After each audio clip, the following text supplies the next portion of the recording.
Welcome to Storytime with Herbal Roots Zine. I'm Christine Brown, and today I'm going to read to you a story I wrote for Herbal Roots Zine from issue number 1, Mellow Marshmallow. Marshmallows? Am I talking about those white fluffy confections that you can melt over a campfire? Yes and no. A long time ago, marshmallows were made by combining powdered marshmallow root with a sweetener and other ingredients to make confections that children could suck on to soothe sore throats and dry coughs. The first marshmallow candies were made over 3,000 years ago in Egypt. Needless to say, over time they became a popular treat, and the marshmallows you know today have no trace of the plant's root in them. Marshmallow has many medicinal actions still in use today in other forms as well. Did you know that okras, hollyhocks, hibiscus, cacao, and cotton are all related to marshmallow? If you compare the plants, they all look really similar. Marshmallow is sweet, moistening, and cooling. The root is eaten as a vegetable in some parts of the world, and it contains calcium, iron, iodine, magnesium, phosphorus, potassium, sodium, vitamins A, C, B1, B2, B3, and B5. Besides helping with a sore throat and dry cough, marshmallow is soothing and cooling to our digestive and urinary tracts too. A cold infusion of the root or leaf can help to relieve constipation.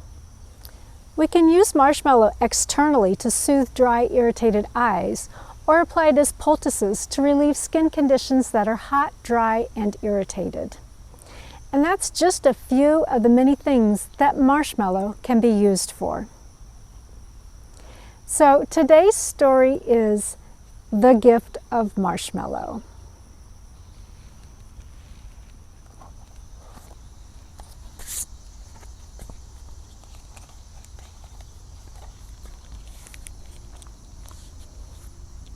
A long time ago, there lived a village of Egyptians. They spent their days by the Nile River, hunting and gathering and growing crops to feed themselves. Life was good, food was abundant, and their health was good. Every day they gave gifts to their gods to show their gratefulness for their abundance.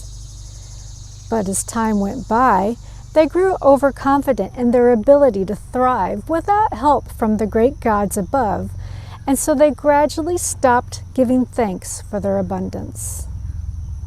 Soon, however, they noticed that the children were ailing.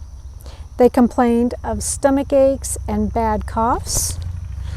Their village healer tried everything in his power to heal them, but had no luck. Eventually, the adults were stricken with the same problems. Finally, one of the villagers went to the bank of the Nile and began to pray to Imhotep, the great father of medicine. Imhotep at one time was a doctor who was well liked for his teachings and knowledge in the medicinal field. Imhotep was also a poet and a philosopher. He urged contentment and preached cheerfulness. His proverbs contained a philosophy of life. Imhotep coined the saying, "Eat, drink, and marry, for tomorrow we shall die." When he died, the people of Egypt had so much love for them that they made him a deity.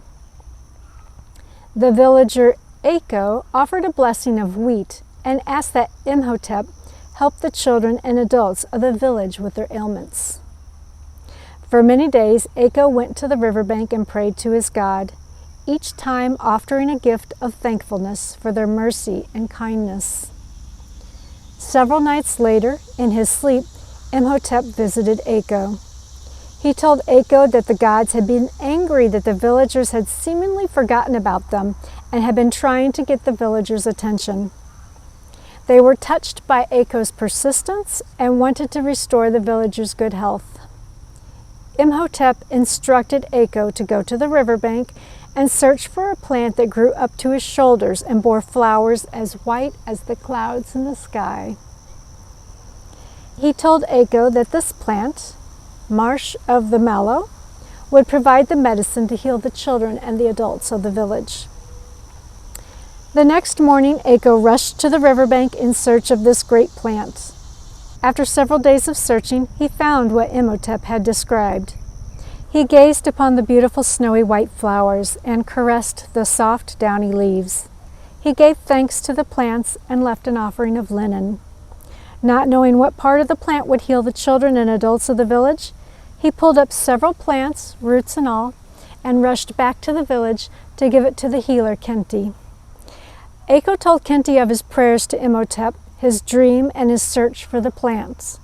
He told the name Mallow of the Marsh and how he found it in a low area near the Nile River. Kenti thanked him for his selfless deed and took the herbs into his house to begin to make medicine of them. He cleaned the roots of the dirt and chopped them up. He noticed they were slimy when he heated them in water and created a gruel from the mallow with some cracked wheat. He picked off the leaves and the flowers and brewed some tea from them. Both of these remedies he put into bottles and containers. Then he set out to visit the villagers and offered sips of tea from the infusion of leaves and flowers and nourishment from the gruel of roots and wheat. The children adored the gruel and ate it up. The adults drank thirstily from the cup of tea Kenti offered them. After several days of this, he noted the villagers grew strong and healthy again. Their coughs ceased and their bellies stopped aching. He praised the virtues of this plant, marshmallow he called it to shorten the name. Kenti sampled the gruel and noticed the sweet taste. He experimented with the root and created a fluffy concoction that the children loved to eat. Anytime they got a sore throat, cough, or stomachache, he immediately gave them a bit of marshmallow treat that soothed their ailments. The villagers were relieved that their ailments were gone. They once again remembered to give thanks daily for the gifts their gods had bestowed upon them. I hope you enjoyed today's story. If you'd like to learn more about marshmallow, you can find the marshmallow ebook in my shop. I'll put a link in the description. It's also a part of my year-long course, New to Herbs, which features 13 herbs over the course of the year. It's a fun way to learn about the medicinal uses of herbs. Thanks for visiting Herbal Root Zine for Storytime, and I'll see you next time.